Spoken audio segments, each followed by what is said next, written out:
Imagine a country larger than France, where not a single permanent river flows. No winding streams crossing the countryside. No mighty rivers feeding cities.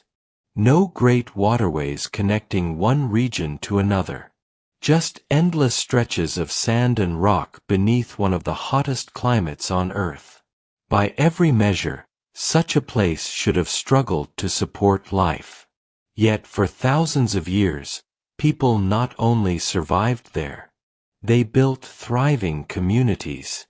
They discovered hidden water beneath the desert, created trade routes that connected continents, raised powerful kingdoms in a land many believed was impossible to inhabit. And in modern times, they transformed one of the harshest environments on Earth into a nation of futuristic cities, massive infrastructure, and global influence. How is that possible? How can an entire country exist without a single permanent river? The answer is a story of resilience, innovation, and humanity's remarkable ability to adapt to nature rather than fight it. This is the story of Saudi Arabia, the country that defied the desert.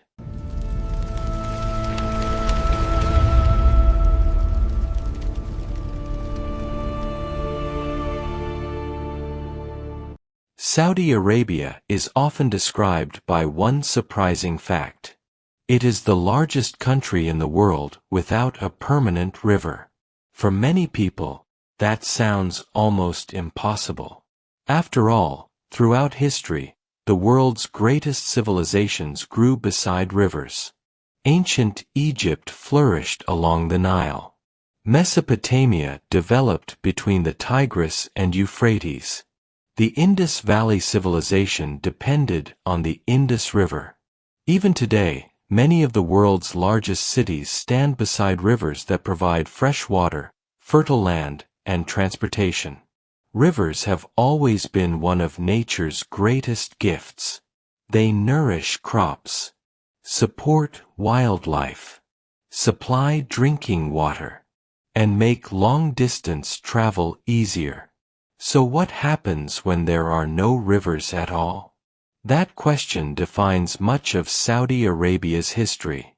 Covering more than 2 million square kilometers, the country is dominated by vast deserts, rocky plateaus, volcanic fields, and rugged mountains. Much of the landscape receives very little rainfall each year. In some regions, years can pass with almost no rain at all. When rain finally does arrive, it usually comes in short, intense bursts. Instead of forming permanent rivers, the water rushes through dry valleys known as wadis. For a brief time, these channels may carry fast-moving water. But within hours or days, they dry up once again, leaving behind only sand and stone. Unlike rivers that flow year-round, wadis are temporary. For most of the year, they appear completely dry.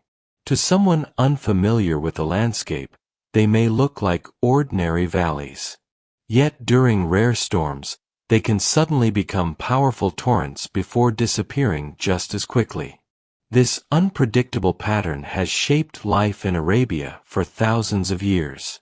Without dependable rivers, farming became extremely difficult. Large forests never developed across most of the region. Permanent lakes were almost non-existent.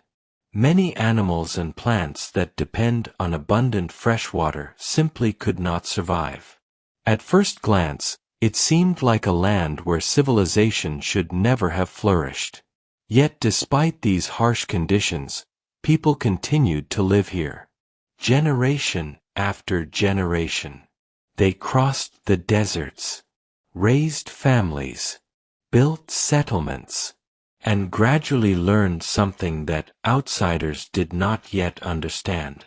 The secret to surviving Arabia was never found on the surface. It was hidden beneath their feet. Living in a land without permanent rivers demanded a very different way of life. People could not simply settle beside flowing water as civilizations elsewhere had done. Instead, they had to follow the water wherever it could be found. For thousands of years, survival depended on understanding the desert better than anyone else. The people of Arabia learned to read the landscape with remarkable skill. They knew where rainwater collected after rare storms. They recognized the signs of underground water hidden beneath dry ground. They understood which valleys were likely to hold moisture and which routes were safest to travel.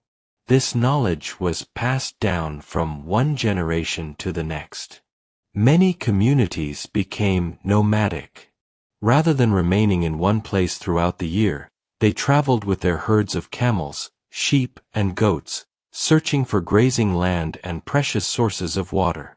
The camel, often called the ship of the desert, became essential to survival. Unlike most animals, camels could travel long distances with very little water, making them perfectly suited to Arabia's harsh climate. They carried people, food, trade goods, and supplies across vast stretches of desert where other forms of transportation would have failed. For those who lived in permanent settlements, every drop of water mattered. Homes were built with thick walls to reduce the intense heat. Daily life was carefully planned around the availability of water. Nothing was wasted. People learned to store water whenever it was available, knowing they might not see rain again for many months. Life in the desert was never easy. Sandstorms could appear without warning. Summer temperatures often climbed above 45 degrees Celsius. Travel across the open desert required experience, patience, and careful planning. A single mistake could become fatal. Yet despite these challenges, the people of Arabia did far more than survive.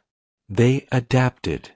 They developed traditions, skills, and knowledge that allowed communities to flourish in one of the world's most unforgiving environments. But their greatest discovery was still to come. Scattered across the endless desert were rare places where life seemed almost impossible. Green trees, flowing springs, fresh water. These extraordinary places would become the heart of Arabia's earliest settlements and eventually connect continents through trade. They were known as oases. Across the endless desert, there were places that seemed almost miraculous. After days of traveling through sand and rock, weary travelers would suddenly find clusters of palm trees rising above the horizon. Beneath them flowed fresh water. These were the oases, the lifelines of Arabia. Fed by underground aquifers or natural springs, oases provided what the desert could not: water, shade, and fertile land. Around them, people planted date palms, vegetables, and small crops, turning isolated patches of desert into thriving communities. Many of Arabia's earliest settlements grew around these precious sources of water. But finding water beneath the desert required skill.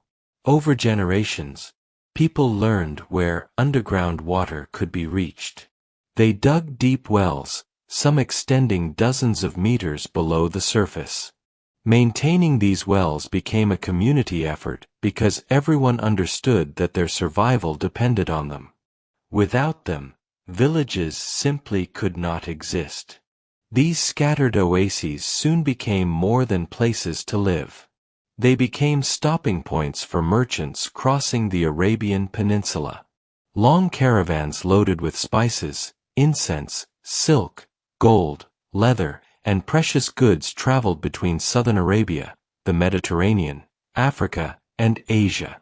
The desert, which appeared empty to outsiders, was actually crossed by some of the ancient world's busiest trade routes. Camels made these journeys possible. Carrying heavy loads across vast distances, they connected one oasis to the next, allowing trade to flourish where rivers did not exist.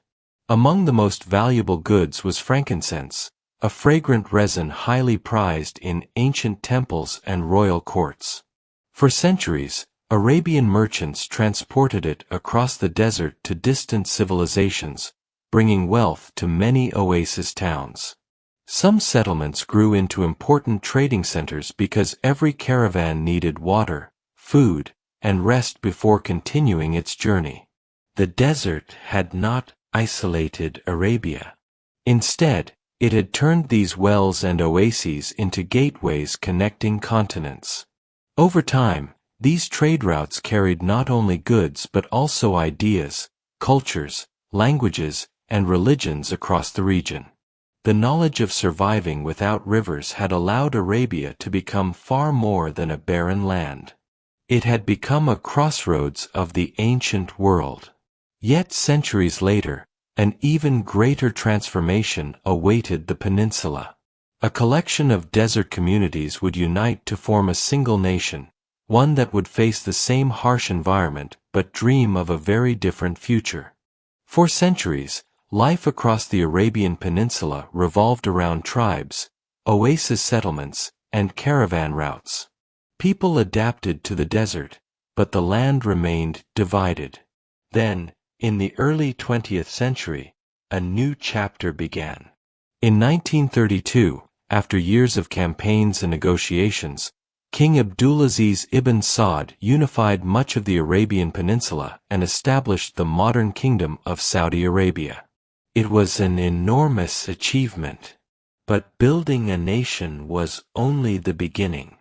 The country still faced the same challenge that had shaped its history for thousands of years. There were no permanent rivers. Large parts of the land remained dry and sparsely populated. Providing enough water for growing cities, farms, and industries would require new ideas and enormous determination.